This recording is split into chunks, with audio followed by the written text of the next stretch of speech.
What is water?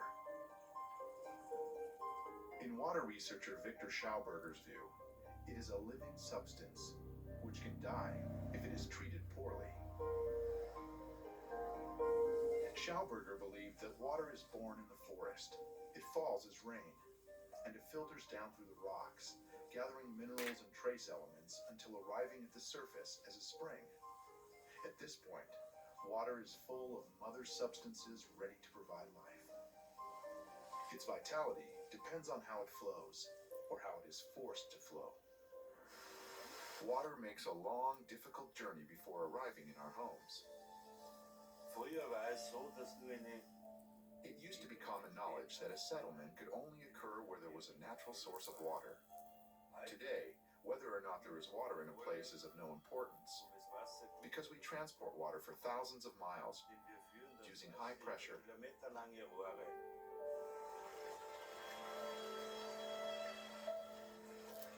In nature, rivers and streams always flow along a smoothly curving course. But any water system has multiple right-angled turns.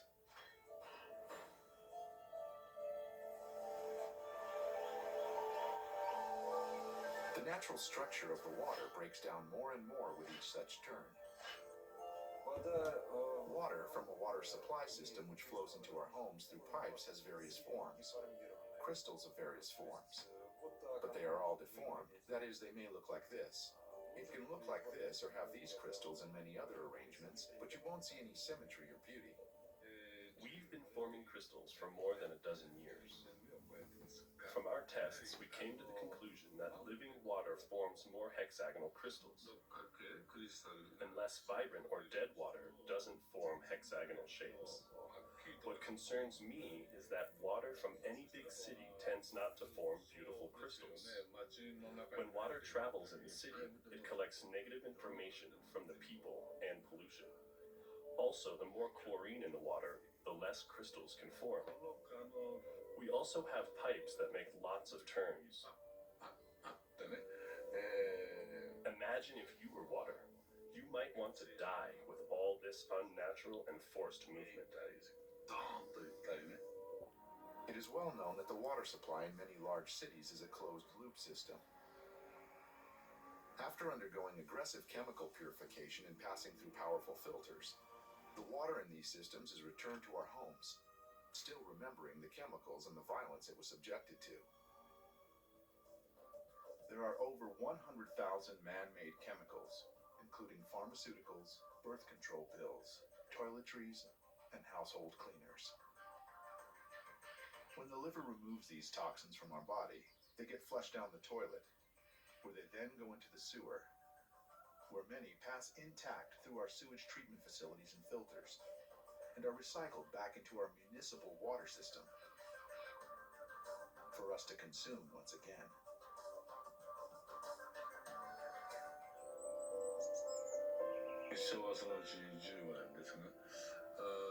I've studied water crystals for 15 years. What I would really like people to know through my research or work is that water has memory.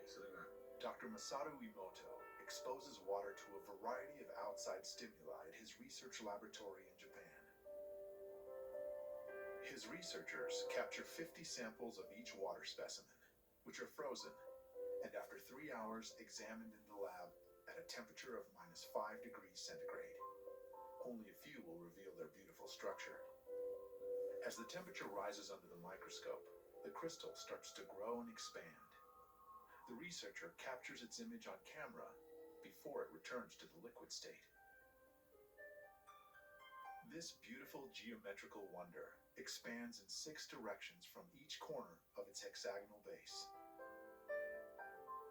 A lateral view reveals a protrusion that appears at the tip of the cone. This is because ice crystals do not develop two-dimensionally, but rather three-dimensionally from the center to the edges. Water from natural sources, unlike tap water, provides a wide range of crystalline formations. This allows us to peek into the life and health of water. Living water, in good condition, produces beautiful hexagonal crystals, as we see in these pictures. If water gets sick or dies, what we see changes dramatically.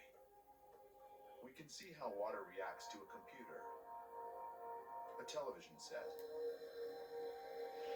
to hard rock, a microwave oven, a cell phone. The basic principle in the universe is vibration, and vibration can be created by the principle of resonance. Without resonance, vibration doesn't exist, and this is the truth in the universe. In the quantum world, very small units of things resonate with each other, and that's how they affirm themselves. So we are able to reconfirm the existence of things by seeing them through this resonance theory. Max Planck once said that everything is a wave. In other words, when we write a word on a sheet of paper and apply it to water, we can see that the water crystal changes its form. It means a transformation of the water itself under the influence of the frequencies that we emit with this word.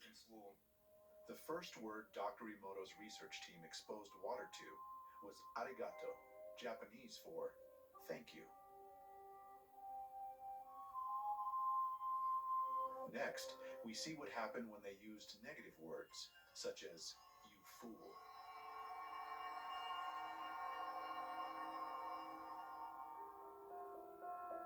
Words of beauty create beautiful crystals. Gentle words manifest delicate crystals. In crystal form, water reflects the power of intention behind our words. This is a water droplet. If we expose water to various sound frequencies using a technology called a tonoscope, we can observe various patterns emerging in its structure. As we increase the frequency at certain key thresholds, the entire pattern morphs into a new resonant pattern, which is a more complex expression of the base frequencies. This happens repeatedly as the frequency increases. We can observe familiar geometrical patterns. Here we see a perfect cube, a tetrahedron, a star tetrahedron, the octahedron.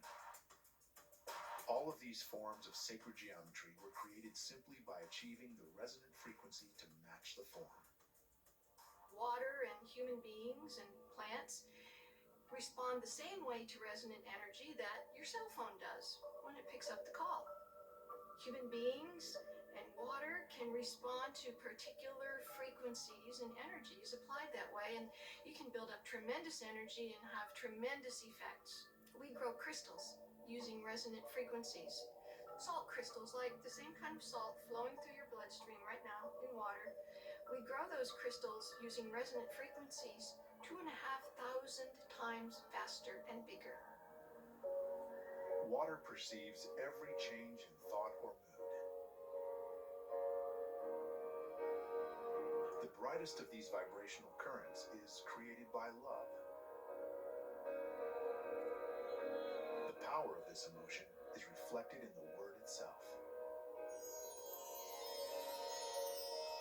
Our mind is related to our central nervous system. And when we have some emotions, when we have some thoughts, they directly influence not our only nervous system, but the whole body. First of all through blood, then through vegetative system. So we, with our thoughts, with our emotions, we totally change condition of the whole body. Visionary and artist Leonardo da Vinci came to the same conclusion. Human emotions are water, he wrote in his notes, and it is the form taken by these flows within the body that determine the